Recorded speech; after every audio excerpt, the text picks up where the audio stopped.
Queridos hermanos, que la paz de Dios esté con ustedes. Continuamos con el video 235, Hechos 15:39. Pero antes, gracias para todo momento, un mensaje de Dios. Dios anda entre los que sufren.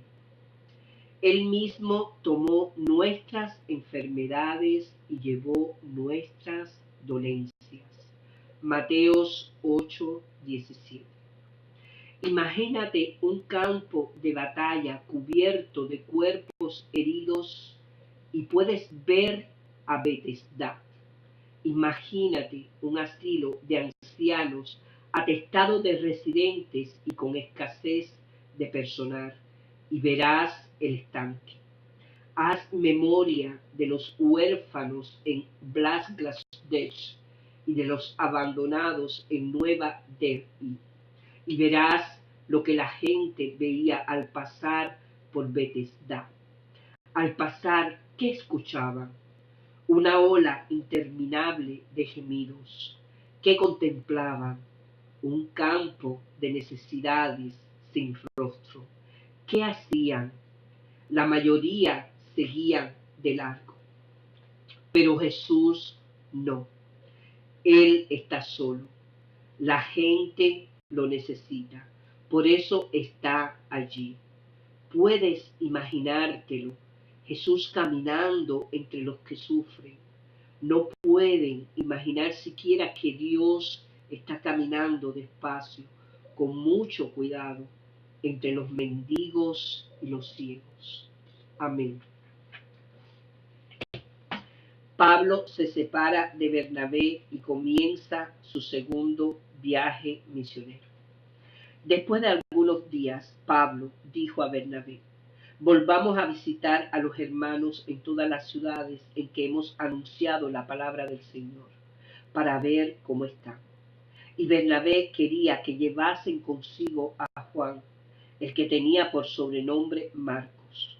Pero a Pablo no le parecía bien llevar consigo al que se había apartado de ellos desde Panfilia y no había ido con ellos a la obra. Y hubo tal desacuerdo entre ellos que se separaron el uno del otro. Bernabé, tomando a Marcos, navegó a Chipre, y Pablo, escogiendo a Silas, salió encomendado por los hermanos a la gracia del Señor, y pasó por Siria y Cilicia, confirmando a las iglesias. Timoteo acompaña a Pablo y a Silas. 16. Cuando llegó a Derbe y a Listra, y he aquí, había allí cierto discípulo llamado Timoteo, hijo de una mujer judía creyente, pero de padre griego, y daba buen testimonio de los hermanos que estaban en Listra y en Icono. Quiso Pablo que éste fuese con él, y tomándole, le circuncidó por causa de los judíos que había en aquellos lugares, porque todos sabían que su padre era griego. Y al pasar por las ciudades les entregaban las ordenanzas que habían acordado los apóstoles y los ancianos que estaban en Jerusalén para que las guardase. Así que las iglesias eran confirmadas en la fe y aumentaban en número cada día. La visión del varón macedonio. Y atravesando Frigilia y la provincia de Galacia, les fue prohibido por el Espíritu Santo hablar la palabra en Asia. Y cuando llegaron a Misia, intentaron ir a Bitinia, pero el Espíritu no se lo permitió. Y pasando junto a Misia, descendieron a Troas, y se le mostró a Pablo una visión de noche. Un varón macedonio estaba en pie, rogándole y diciéndole: pasa a Macedonia y ayúdanos. Cuando vio la visión, enseguida procuraron partir para Macedonia, dando por cierto que Dios nos llamaba para que les anunciésemos el Evangelio. Encarcelados en Filipos. Zarpando pues de Troas, vinimos con rumbo directo a Samotracia, y el día siguiente Neápolis, y de allí a Filipos, que es la primera ciudad de provincia de Macedonia y una colonia, y estuvimos en aquella ciudad algunos días. Y un día de reposo salimos fuera de la puerta junto al río, donde solía hacerse la oración, y sentándonos hablamos a las mujeres que se habían reunido. Entonces, una mujer llamada Lidia, vendedora de púrpura de la ciudad de Tiatira, que adoraba a Dios, estaba oyendo, y el Señor abrió el corazón de ella para que estuviese atenta a lo que Pablo decía. Y cuando fue bautizada y su familia, nos rogó diciendo: si habéis juzgado que yo sea fiel al Señor, entrad en mi casa y posad. Y nos obligó a quedarnos. Aconteció que mientras íbamos a la oración, nos salió al encuentro una muchacha que tenía espíritu de adivinación, la cual daba gran ganancia a sus amos adivinando. Esta, siguiendo a Pablo y a nosotros, daba voces diciendo: estos hombres son siervos de Dios altísimos, quienes os anuncian el camino de salvación. Y esto lo hacía por muchos días más. Desagradando a Pablo, este se volvió y dijo al espíritu: te mando en el nombre de Jesucristo que salgas de ellas. Y salió en aquella misma hora. Pero viendo sus amos que había salido la esperanza de su ganancia, prendieron a Pablo y a Silas y los trajeron al foro ante las autoridades. Y presentándolos a los magistrados, dijeron: estos hombres, siendo judíos, alborotan nuestra ciudad y enseñan costumbres que no nos es lícito recibir ni hacer, pues somos romanos. Y se agolpó el pueblo contra ellos. Y los magistrados, rasgándole las ropas, ordenaron azotarles con varas. Después de haberles azotado mucho, los echaron en la cárcel, mandando al carcelero que los guardase con seguridad, el cual recibió este mandato, los metió en el calabozo de más adentro y les aseguró los pies en el cepo.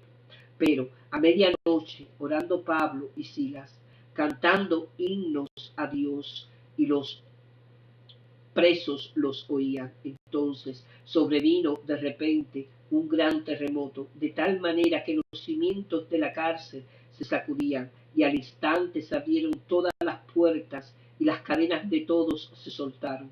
Despertando el carcelero y viendo abiertas las puertas de la cárcel, sacó la espada y se iba a matar, pensando que los presos habían huido. Mas Pablo clamó a gran voz, diciendo: no te hagas ningún mal, pues todos estamos aquí. Él entonces, pidiendo luz, se precipitó adentro y temblando se postró a los pies de Pablo y de Silas, y sacándoles les dijo: señores, ¿qué debo hacer para ser salvo? Ellos dijeron: cree en el Señor Jesucristo y serás salvo, tú y tu casa. Y le hablaron la palabra del Señor a él y a todos los que estaban en su casa.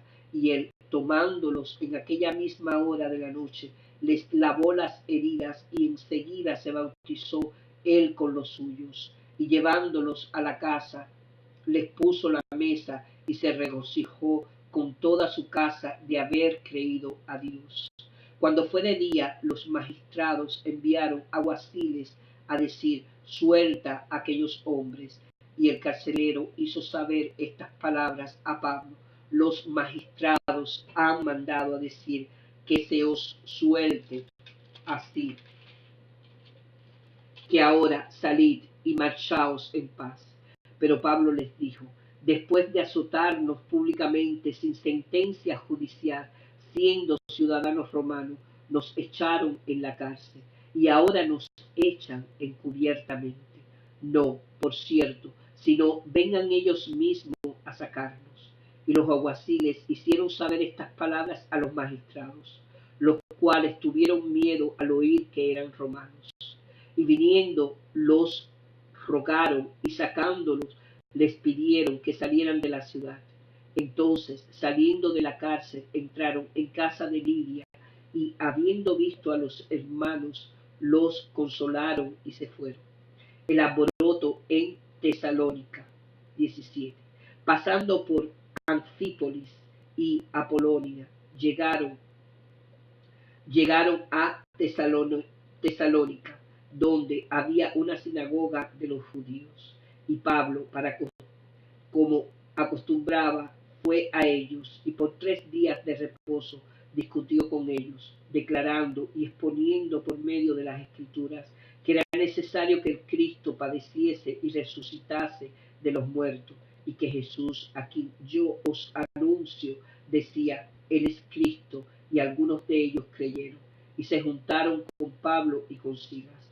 Y de los griegos piadosos gran número y mujeres nobles no pocas. Entonces los judíos que no creían, teniendo celos, tomaron consigo algunos ociosos, hombres malos, y juntando una turba alborotaron la ciudad, y asaltando la casa de Jasón, procuraban sacarlos al pueblo, pero no hallándolos, trajeron a Jasón y algunos hermanos entre las autoridades de la ciudad, gritando, estos que trastornan el mundo entero también han venido acá, a los cuales Jackson ha recibido, y todos estos contravienen los decretos de César, diciendo que hay otro rey, Jesús, y alborotaron al pueblo y a las autoridades de la ciudad, oyendo estas cosas, pero obtenida fianza de Jackson y de los demás, los soltaron. Amén.